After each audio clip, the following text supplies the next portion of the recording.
What if I said your brain is lazy? Seems harsh, doesn't it? The thing is, our brains are always trying to find a shortcut, but sometimes these shortcuts lead us in the wrong direction. Today, we're exposing 8 common cognitive biases, what they are, how they work, and the ways that they mess with our thinking. We have a lot to cover, so let's get into it.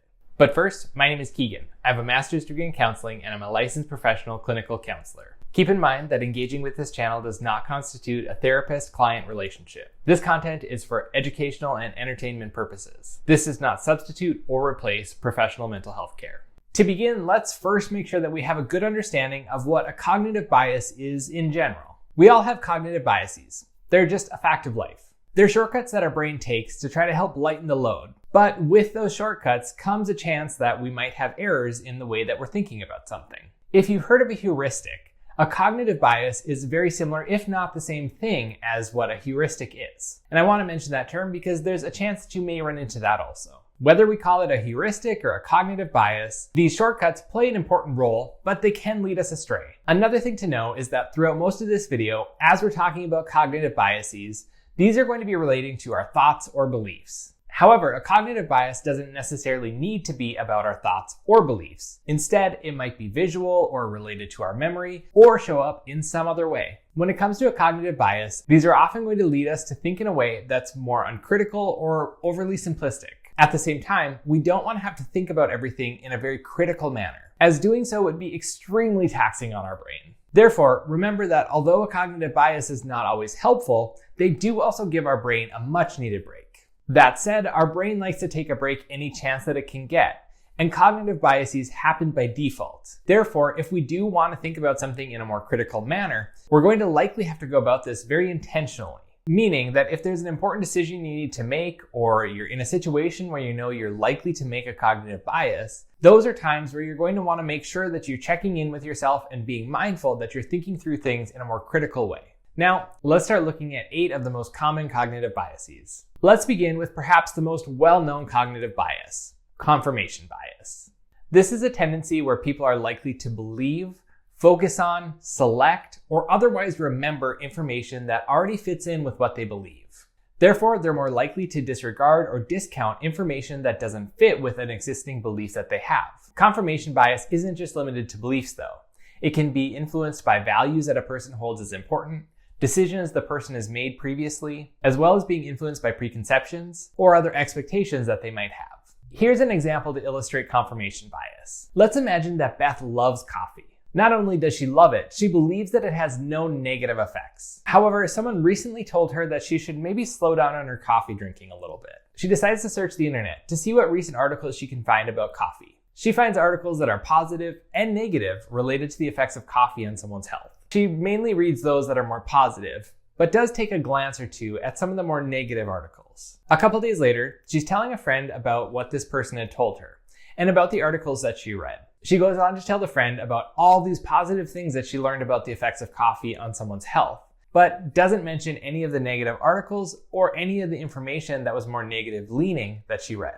This example illustrates confirmation bias, how Beth's views on coffee were challenged, how she attempted to seek information about coffee, but more strongly focused on positive information that confirmed what she believed, and then when she was telling someone about what she did read, she was much more likely to remember and focus on the information that was again confirming her beliefs. Second, let's look at the gambler's fallacy, also known as the Monte Cristo fallacy. The American Psychological Association defines this as a failure to recognize the independence of chance events, leading to the mistaken belief that one can predict the outcome of a chance event on the basis of the outcomes of past chance events. In other words, when there's a small chance that something can happen, they're likely to believe that their chance of this happening will increase each time they do it. Meaning that when there's a chance something can happen, and that the chance is the same no matter when somebody does it, people are likely to believe that each time they do that thing, their chances of the outcome happening are going to increase each time they do it, even though the odds are actually the same throughout. Let's go over an example of the gambler's fallacy, as that might help illustrate this a little bit more clearly. Imagine that Jeff is at the casino and has put quite a bit of money into a slot machine. He's not won yet, not even a small amount. As he puts in more money, he gets more excited and comments on how he hasn't won yet and that this must mean the big one is coming. In reality, the odds of Jeff winning are the same for each pull of the slot machine. Even though he hasn't been winning, this does not change his odds. If he has a 1 in 1,000 chance of winning when he plays a slot machine, his chance of winning is 1 in 1,000 the first time that he plays, and if he plays it 1,000 times, his chance is still 1 in 1,000 on the 1,000th play. The gambler's fallacy is that if somebody hasn't won 999 times and their odds of winning is 1 in 1,000, they would assume that when they play the game for the 1,000th time, this is going to be the time that they win, where in reality, their odds are never changing. The third cognitive bias is called pareidolia. This is a tendency where people can see a pattern in something that's actually meaningless. Pareidolia often occurs visually, such as seeing a rabbit in the clouds. It's actually a type of apophonia, which is a more general pattern of finding connections in things that are unrelated and that don't actually have any connection. I'll give a personal example of pareidolia. I was on a bus tour during a trip to Ireland. During the tour, the guide told the story of how a giant was said to have formed Giant's Causeway. He had woven this story in throughout the tour, and eventually the story ended at a location where there was a rock formation that appeared to be the silhouette of a head. The guide tied this into the story and how that was related to the giant that created Giant's Causeway. This, of course, was a fun story that added to the experience of the tour and helped tie together multiple parts of it. At the same time, it illustrates pareidolia and how these biases aren't all bad, but the reality is it was just a rock formation. Fourth is recency bias. This is in a broad category of memory biases. With recency bias, events that have occurred more recently are given favor over events that have happened historically. In other words, the event that has happened recently is the one that's given more favor. Let's look at an example. Jill is completing performance reviews for members of her team. Millie has been an awesome, outstanding employee over the last 3 years that she's been on Jill's team. She rarely makes any significant mistakes, and her performance has overall been impeccable. However, last week, Millie gave a presentation to the team. Throughout the presentation, she was struggling. There were typos on the slides, she was stumbling over her words, and when people had questions, she struggled to answer them in any clear or understandable way. It turns out, Millie had a death in the family that she had learned about just earlier that day, and she decided to try to power through it and finish the workday so that she didn't miss having to give the presentation.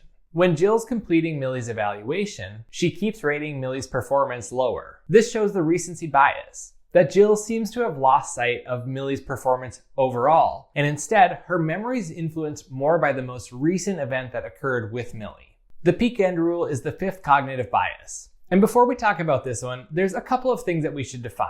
When somebody's engaged in an activity, the part of the activity that's the most positive or the most negative is called the peak, where the last part of that activity or the last things that they do as part of it is called the end, of course. With those things defined, the peak end rule says that people don't consider the event as a whole. Instead, they consider the peak and the end in how they're assessing or rating that event. Let's look at Mia for an example. Mia spent the day at a theme park, and it was a rough day. The heat was intense. Many of the food stands had closed or were out of different things. She dropped her ice cream cone. The other people in the park were crabby because of the heat. And the day was just generally filled with negatives. However, Mia did get to go on her favorite ride, and she happened to get her favorite seat on that ride. Not only that, but as she was leaving the park for the day, she happened upon a game where you could win a prize. She decided to play and happened to win the grand prize, a free season pass to the park. When she looks back on this day or tells people about it, she remembers it very positively. She'll talk about how she got to go on her favorite ride, she got her favorite spot, and she won the season pass. This illustrates the peak end rule and how her memories are influenced by the peak, getting to go on her favorite ride and getting her favorite spot, and the end, winning the season pass, while she's also forgetting all of the terrible negative aspects of the day that were by far the things that took more time. Cognitive bias number 6 is the Dunning-Kruger Effect. This is a cognitive bias where people who have a relatively low skill level in an area tend to overestimate the skill level or the knowledge that they actually have about that thing. This tends to occur because people struggle to recognize that their knowledge or skill level is overall lower in the grand scheme of the skill levels that exist for that thing. Here's an example. Steve is finishing up his first abnormal psychology class. Discussing what he learned over the semester, He tells his friends about all these different mental health diagnoses that he learned about. He tells them that he's not sure why people have to go to school for so long to be a psychologist, and says that this one class seemed to teach him everything that someone would need to know. He comments on how he's pretty sure he can make a pretty accurate diagnosis just from this class. This shows the Dunning-Kruger effect. Steve is presenting as quite confident in his knowledge of abnormal psychology. Yet he's only been exposed to one class on the topic, meaning that he probably doesn't have the highest amount of knowledge on it. This example also shows how he's missing out on other information, as he says he doesn't understand why a psychologist would need to go to school for so long when this class taught him everything he would need to know. Clearly, he's missing that psychologists need to know more than just abnormal psychology. There's many other things that they have to learn, such as culture, assessments, and so on. The next cognitive bias is probably my favorite, so let's move on to that one. But first, if you're enjoying this video and finding it helpful, please help me out by giving it a like and subscribing. The seventh cognitive bias that we're discussing is called the Barnum Effect. This effect occurs when a person is given a description of their personality or some other aspect of them that is actually relatively vague. But the person not only perceives this description as really detailed and accurate, they would actually rate it that way also. These descriptions are common in astrology and fortune telling. And the name of the Barnum Effect comes from the well-known showman P.T. Barnum. Imagine this. You take an online personality test, and this is the result that you're given. You possess a strong desire for other people to like you, and find that you are often critical of yourself. While you have a few weaknesses, you also have many positive traits that aren't fully seen and appreciated. Does this seem to accurately describe you? Likely, the answer is that you feel like it does. This is an example of how something can be written in a vague way, but the vagueness of what is written can actually work to its advantage, as it can feel more accurate and personal. Now, our eighth and final cognitive bias. This is the illusory truth effect, which goes by many other names. You might hear it called the illusion of truth effect, validity effect, truth effect, or the reiteration effect. No matter what name it goes by, the bias is the same. The illusory truth effect is that people start to believe false or incorrect information when they hear it repeatedly. Part of the reason that this might occur is because people are often more likely to believe information that they're more familiar with.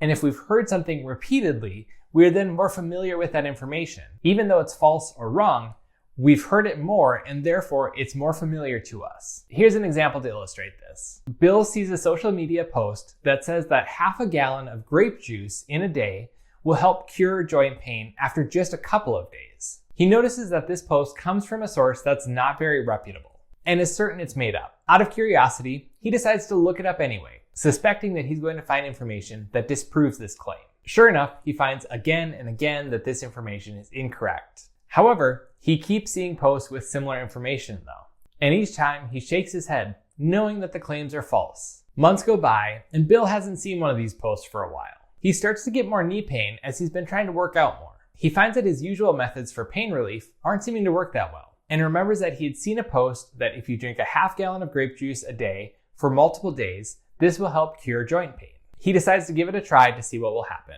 Bill has succumbed to the illusory truth effect. Despite looking up the claim and finding multiple sources that told him this information was false, the repeated interactions with the false information outweighed the facts that he had found on the topic. Those are 8 common cognitive biases. Which one did you find most interesting? Let me know in the comments. I hope that you found this video helpful. While you're here, check out some of the other videos on my channel. Thank you so much for watching.